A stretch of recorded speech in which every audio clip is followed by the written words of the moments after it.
Oke, baik. Jadi, kita bahas mengenai materi batuan beku. Nah, batuan beku ini merupakan batuan yang terbentuk dari magma yang mendingin dan mengeras, baik dengan atau tanpa proses kristalisasi. Ya. Jadi, magmanya ini mengkristal, ya, berubah menjadi padat dan mengkristal menjadi mineral-mineral yang kemudian tersusun menjadi batuan beku. Nah, jadi di sini ada klasifikasinya, ya. Eh, Pertama kita bisa lihat dari yang namanya derajat keasamannya, felsic, atau granitik, intermediate atau andesitic, mafic atau basaltik, dan ultramafic.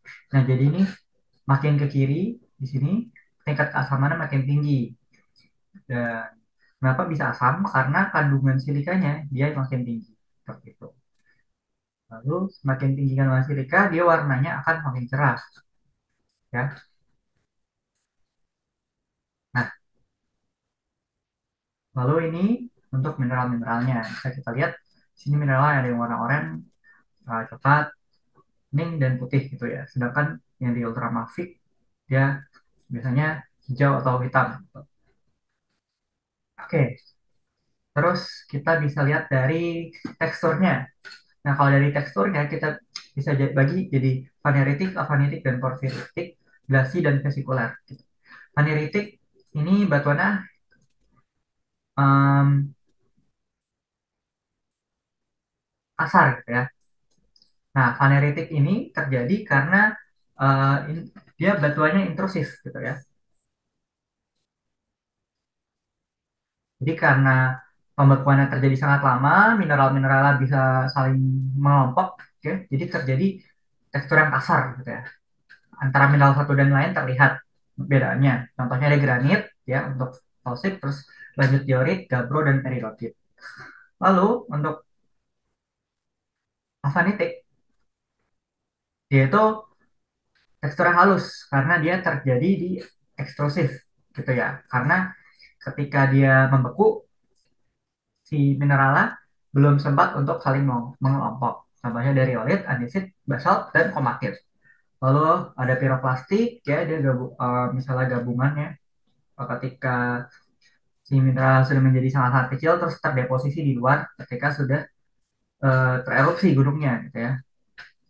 Bisa berupa tufa. Terus ada glasi, dia itu bergelas kayak sangat-sangat seperti cermin gitu, sifatnya memantulkan cahaya, dia obsidian. Terus kesukaran dia kayak berongga, contohnya ada pumice ya atau batu apung, lalu skoria. Nah, skoria ini bedanya apa sama pumice? Kalau pumice warna cerah, kalau skoria warnanya gelap. Karena ya ini masih dark. Terus porfiritik kita bisa campur-campuran ya antara fine grain dan coarse grain. Dan bisa dilihat bahwa ya si ultra yang basa dia itu temperatur lebih tinggi dibanding yang falsic. Nah, ini contoh dari tekstur-teksturnya ya. Kita lihat ini bisa terlihat dengan jelas yang warna hitam yang mana, ya. Yang putih, yang feldspar yang mana. Ini juga gabro yang biotit yang mana, yang bukan yang mana. Pedotit juga. Lalu kalau yang di ekstrusif, dia halus kan, avanitik. Nah, dia tidak terlihat perbedaannya. Ya, cenderung bercampur. Nah, jadi gini, ini merupakan Bowen reaction series gitu ya. Jadi ada dua tipe kristalisasi gitu ya. Ada yang continuous dan discontinuous. Jadi continuous ini ada yang calcium rich sama sodium rich gitu. Ini lebih kayak spektrum ya, makin ketika dia di high temperature yang terbentuk itu lebih banyak kalsiumnya. Sedangkan kalau dia di low temperature yang dia membeku di low temperature yang lebih banyak terbentuk sodiumnya, tapi masih ada sedikit kandungan kalsium. Seperti itu. Jadi spektrum. Lalu kalau yang discontinuous ya.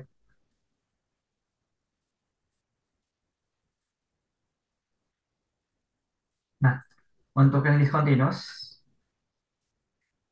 dia ini misalnya di sini ya, dia membeku gitu, olivin. Nah, tapi dia lanjut lagi prosesnya sampai ke low temperature. Nah, jadi otomatis olivinnya balik lagi jadi ke magma gitu. Karena si olivin ini uh, lebih dense gitu. Seperti itu. Nah, misalnya awalnya dia beku yang olefin. Nah, tapi prosesnya lanjut lanjut sampai si potasium fluorspar, otomatis olivinnya udah jadi duluan. Terus pas di daerah sini olivinnya balik lagi jadi magma, gitu ya, nyampur ke magma. Terus malah piroksinnya yang terbentuk dan begitu seterusnya hingga yang terbentuk cuman si potasium fosfat, muskovit mica sama quarks di bagian calcium ini. Nah, berdasarkan strukturnya ya ada yang masif, tidak ada lubang, yang terus vesikuler, lubangnya teratur seperti yang di atas, terus korea lubangnya tidak teratur, amigdaloidal lubangnya terisi mineral sekunder sama stenolit. Ada batuan lain yang menerobos. Nah, ini batuan baku beku piroklastik ya, yang kayak tufa tadi. Tuh. Ini ada dash ya, sama ash. Ya, tough. Lalu ada batu lapili, terus volkanik direksi yang dibentuk dari bom maupun blok dari gunung berapi. Nah, berdasarkan ya derajat kristalisasinya ada holokristalin ya yang menyusun untuk kristal mineral doang. Kalau hipokristalin sebagai nama gelas, bagian lagi kristal. Kalau halogeolin full gelas.